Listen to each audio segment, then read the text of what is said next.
office with Russian President Vladimir Putin is just getting underway. We are just getting these pictures in right now. As you can see, they are sitting down at the G20 Summit in Hamburg, Germany. Let's listen now to the president. President Putin and I have been discussing various things, and I think it's going very well. We've had some very, very good talks. We're going to have a talk now, and obviously that will continue. But we look forward to a lot of very positive things happening for Russia, for the United States, and for everybody concerned. And it's an honor to be with you.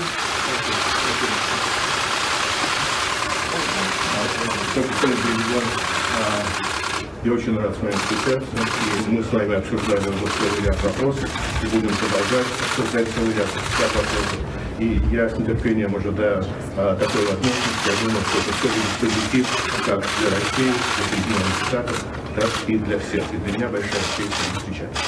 Уважаемый господин президент, мы с вами в раз разговаривали по телефону. Your Excellency, Mr. President, we spoke over the phone with you several times. Очень важным вопросом двусторонней повестки и международной. On very important bilateral and international issues. Конечно, телефонных разговоров недостаточно. Well, phone conversation is never enough, definitely. Если мы хотим решать вопросы позитивные двусторонней повестки дня, наиболее важные острые вопросы международной повестки, это, конечно, такие встречи личные вопросы. But if we want to have a positive development in bilaterals and be able to resolve most acute international topics and issues, definitely we need personal meetings. Я очень рад с вами познакомиться. Надеюсь, что, как вы сказали, наша встреча принесет позитивный результат. And I'm delighted to be able to meet you personally, Mr. President, and I hope, as you have said, our meeting will yield positive results. Good news for us, yes. Thank you. Thank you very much. There you hear from President Trump and the Russian President Putin with some short statements to the press before they begin a more extended meeting with the foreign minister and the Secretary of State also there as part of those meetings. But Trump beginning by saying it's an honor to be with you.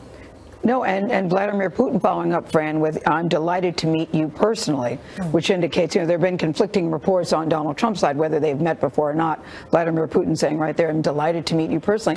It was very difficult to hear over all the camera clicks and shutters. But what did you make of this? This is Fran Townsend, of course, our senior national security analyst, who's joining us at the table. You know this process. Yeah, look, I think the initial press play that we just saw was what you'd expect. They're going to say they're honored to meet each other. They hope to accomplish a lot. We didn't get much out of that. The real conversation is now going to happen when the press leaves the room.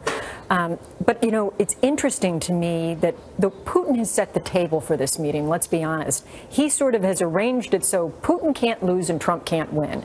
It's not possible in the time allotted that President Trump can accomplish anything of real substance.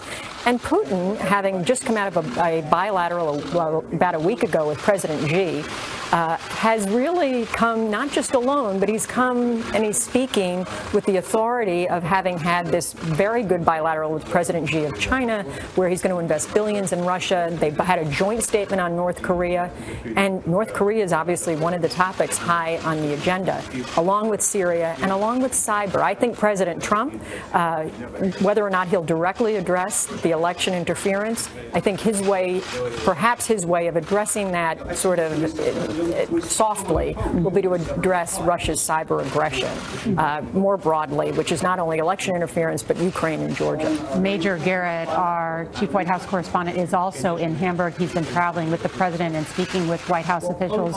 Major, are White House officials still saying there was no agenda for this meeting?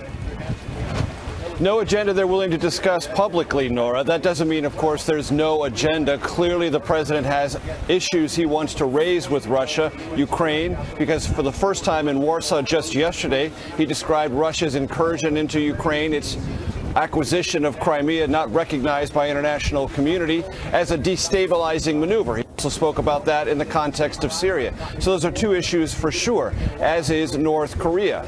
And the president, in that quintessential television moment when everyone was trying to judge or make some sort of interpretation of the body language, as Fran Townsend accurately said, didn't leave us with much other than perfectly ordinary diplomatic pleasantries. But behind those pleasantries, these two leaders are going to have to try to take stock of one another. And as we well know, the Russian leader, Vladimir Putin, prepares extensively for these kinds of encounters, tries to get the upper hand right away. The preparations for President Trump have been much more simple and straightforward. Don't try to achieve anything big.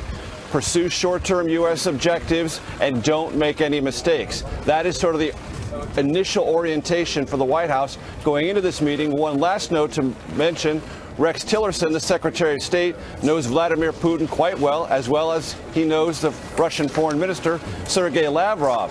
So the most inexperienced person in the room today will unquestionably be the President of the United States, because Rex Tillerson has a way to read Lavrov and Putin that the President, as yet, does not. Major